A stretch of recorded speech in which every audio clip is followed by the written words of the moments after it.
Welcome to the Doctor in Emergency Medicine teaching podcast series, a set of podcasts delivered to all clinicians working in the field of emergency medicine. And make sure you will click the subscribe and the bell icon at the bottom so you get notification about our new episodes. Also, find our show notes below the video as well. My name is Dr. Rajan Kailanathan, and here with me, Dr. Swarup Valluri on the video podcast. Rajan, we are here to talk a bit about congestive cardiac failure today. Pretty common ED presentation. So congestive cardiac failure is basically a clinical diagnosis. And our main aim today is to try and get a mechanism in which we can do a rapid assessment of these patients presenting to the emergency department with a focus on history, physical examination, investigations to establish the diagnosis of congestive cardiac failure and help create a set of differentials that will help our assessment of these patients. We need to discuss the resuscitation and management of cardiac failure, acute pulmonary edema, cardiogenic shock in the settings of congestive heart failure. But they would be out of the scope of the current presentation, and we'll do it at a later podcast. And just to start off those conversations, congestive cardiac failure is a poorly defined entity. It can best be described as a structural or a functional inability of the heart to provide perfusion to tissues. So there can be about at least four different clinical sub-entities of the congestive heart failure. The common one that we like to differentiate in the emergency department is whether it is acute or chronic. In the ED setting, we tend to see a lot of acute or acute on chronic exacerbation of CCF. Let us define what is these entities actually mean. So chronic heart failure is due to remodeling of the heart over the time as it fails in the setting of ischemic heart disease, valvular disease, or chronic hypertension. Where the acute exacerbation of chronic CCF is likely superimposed over the chronic CCF, and this exacerbation can be due to an acute myocardial infarction, acute valvular rupture, fluid overload, renal failure, and or sepsis. A pure acute heart failure can occur in the setting of acute myocardial infarction or a valvular rupture, where the heart suddenly failed to provide the stroke volume as it did before. Acute congestive cardiac failure, as you've rightly said, is a scary clinical entity, especially people who are presenting with an acute myocardial infarction or valve rupture. They're very sick people. That's right. And it's also been traditional to differentiate cardiac failure into left-sided cardiac failure and right-sided cardiac failure. This is more an anatomical classification of this pathology and logically can be defined with the following. So left-sided cardiac failure is a situation in which there's a pump failure. So the left side of the heart, the left ventricle is failing to pump blood into the systemic circulation. And these people present with pulmonary edema. Whereas right-sided failure is a situation in which the right heart is failing to pump blood into the pulmonary circulation and hence into the systemic circulation. These are one of the causes of acute right-sided heart failure is pulmonary edema, pulmonary embolism. And these patients usually have present with jugular venous distension, hepatomegaly, and peripheral edema. The commonest causes of right-sided heart failure is people with left-sided heart failure. So it's congestive cardiac failure. Isolated right-sided failure, as I previously mentioned, in an acute setting is usually because of pulmonary edema, and they could be seen chronically in patients with COPD.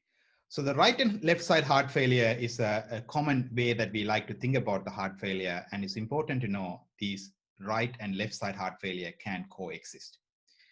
The third way of defining the heart failure is whether this is a systolic or a diastolic failure.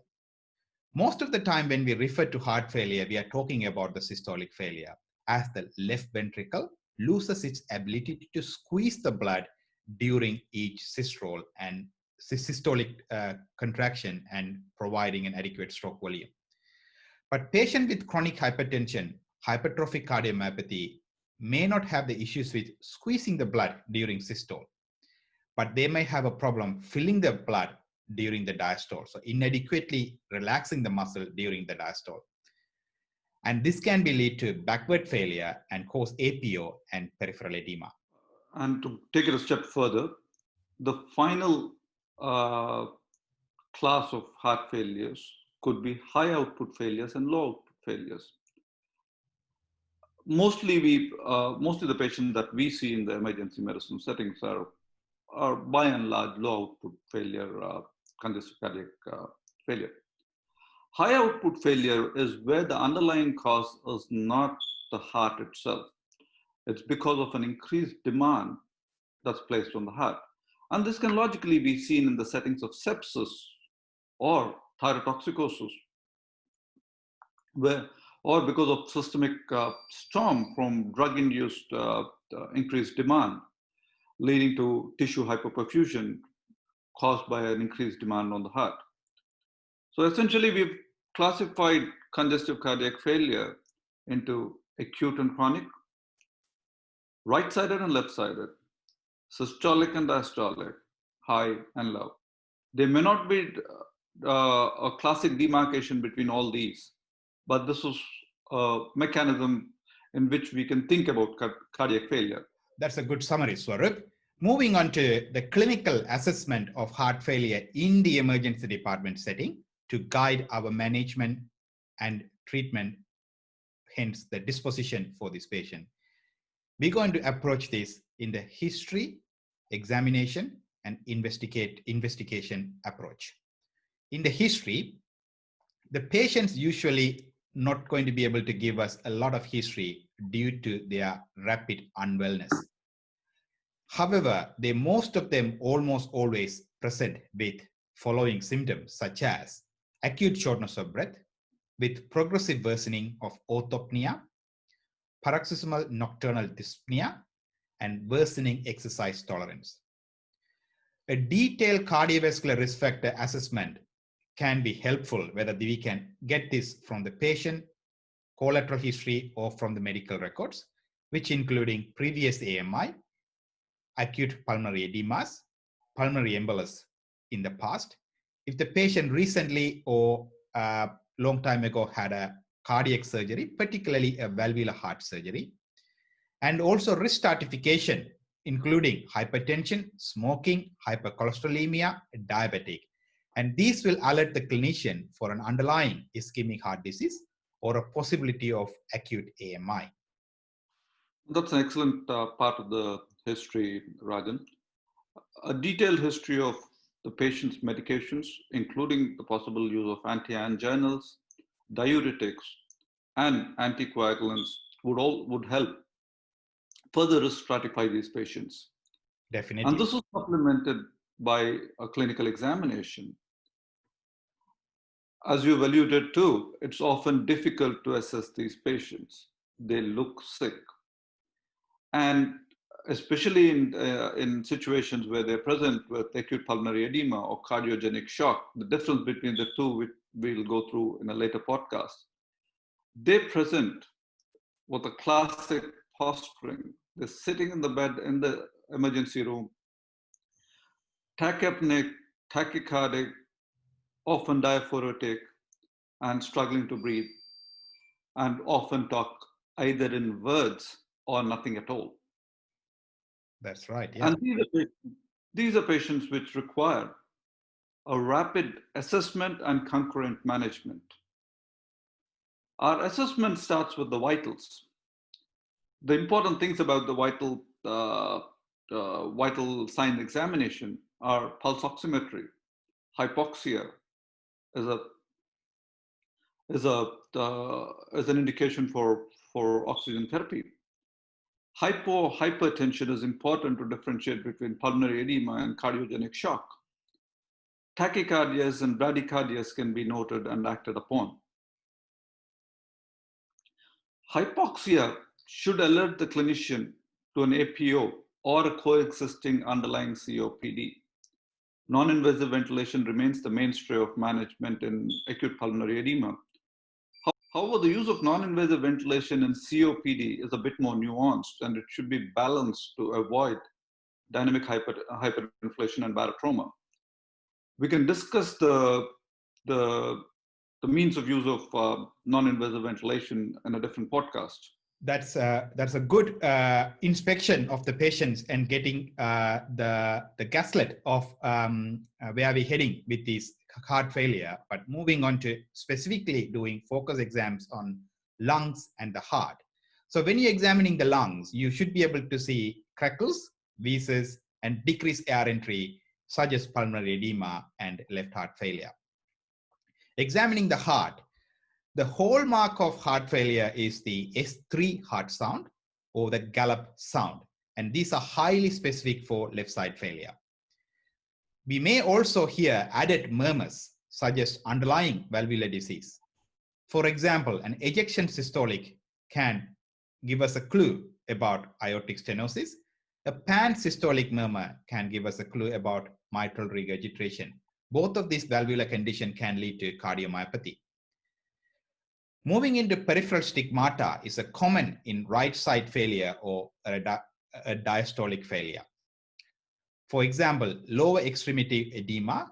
This can sometimes extend to the abdomen and some other dependent parts of the body, such as scrotum, sacrum, and this indicate a severe degree of right side failure. We also can examine for hepatosplenomegaly and can present as a right upper quadrant tenderness or fullness. Hepatojugular reflex or a distended JVP can be difficult to assess in the emergency department setting, but that can also guide us towards a diastolic or a right side failure. Let's move on to investigations.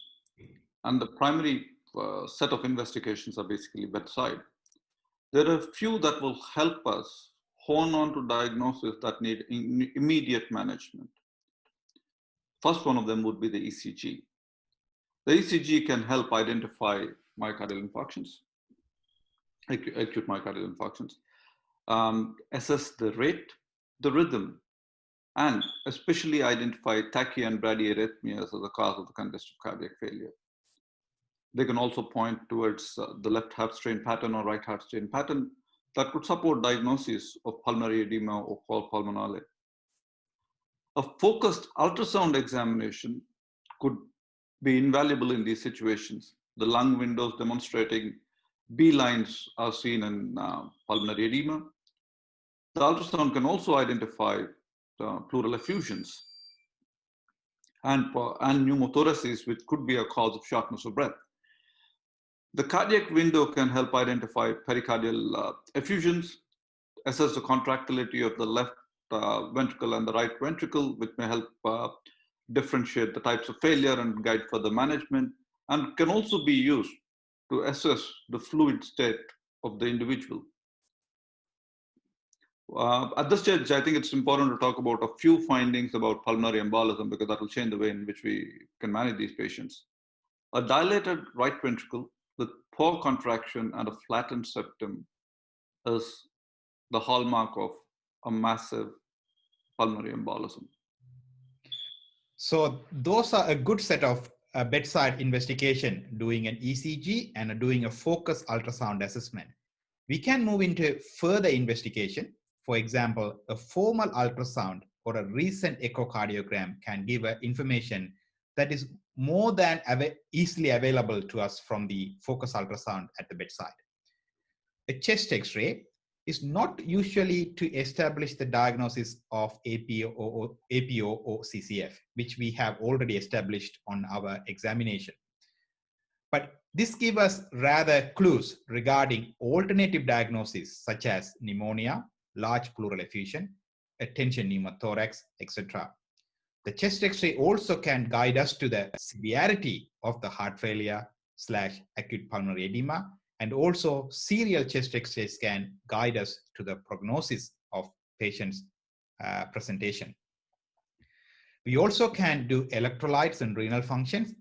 This is to correlate the end organ perfusion and also can guide us to the need for urgent dialysis in the setting of acute renal failure. Troponin is a diagnosis, it can help us to diagnose perhaps in STEMI, but most of the time the troponin is elevated in acute exacerbation of CCF. It can guide us to the degree of cardiac strain and the prognosis of the cardiac strain in the setting of serial troponin that we can measure to see whether the troponin, whether going higher or lower. Use of BNP can be guided by the admitting team, and there is no clear use of this in the setting of resuscitation in the emergency department. So today we have discussed about the assessment of cardiac failure in the setting of emergency department. Surup, would you like to go through the take-home messages for today's podcast? Absolutely. Thanks a lot, Rajan. So the take-home messages are cardiac failure is a clinical diagnosis. Patients can present from a spectrum of walking well to catastrophically sick in the spectrum of this pathology. The aim of emergency medicine's assessment is to establish the diagnosis through rapid assessment and initiate concurrent treatment where it is indicated.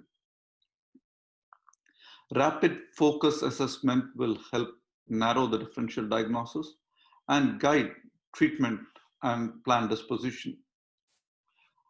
Early bedside physical examination with the use of information available from vital sign examination, specifically the pulse oximetry, going on to bedside investigations with an ECG, focused echocardiogram to help establish differential diagnosis, and go on to other investigations that would help in prognostication of these patients. The management of these patients is time critical, and we can go through it in a different podcast. Thank you.